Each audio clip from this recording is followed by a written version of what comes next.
Thank you, Caleb.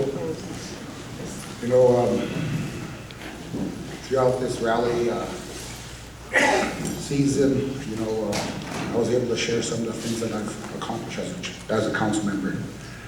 But today, you know, I want to give thanks to the Assiniboine Sioux people who believed in me and given me this opportunity to represent you as a tribal leader. And give thanks to my wife, Amber, my sister, Rick, my sister, my brother-in-law, Rick. Sorry, Rick. You know, I was thinking of a joke and here it came out. But, you know, it never ceases to amaze me, and I can go to Congress and I can talk to Congress. I was in Senator Dorgan's meeting, and I was talking about healthcare in Indian country, and it never really dawned on me that I would be walking the halls where our ancestors walked. Some of our leaders that sacrificed. You know, Councilman Christensen talked about the veterans. You know. And it kind of hit me there in that finance committee, or in that Indian Affairs Committee meeting, that I'm walking the halls where our ancestors walked, some of our leaders. And I was really proud to represent you guys there. But I couldn't have done it without you guys, without these other leaders here, you know. And the constant support from my sister. You know, my brother-in-law, Rick, he, real quiet guy. But his actions speak louder than words. He's a tremendous individual. And, you know, my relative told me back out there, he said, you know, if Grandma and Grandpa was here, they'd be really proud of you. And that's why it's so important that we tell one another that we love them, because you never know when they're going to be gone. And I got this little quote that I have amongst if anybody's been out there, those piles of papers that I have out there, there's a quote that said, if you love someone, you'll represent them and you'd swear to take care of them. And as warriors, you know, that's our job, to take care of our people, our grandmas and our grandpas, and our young ones. You know, I stand here and I feel my legs shaking because I'm proud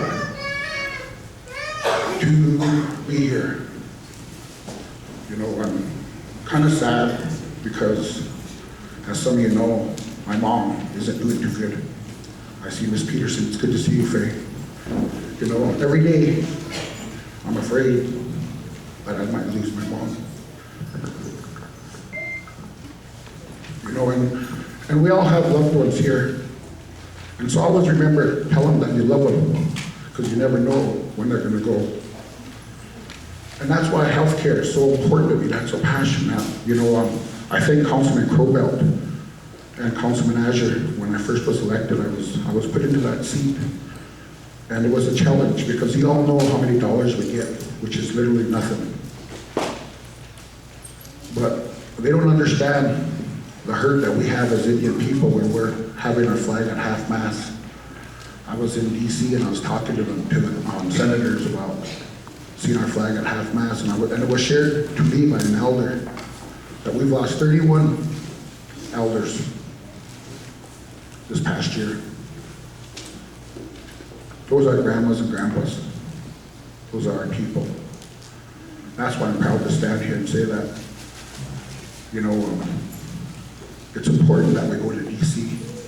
It's important that we go out there to the appropriations committees, ways and means, finance committees, and appropriations committees to get these dollars.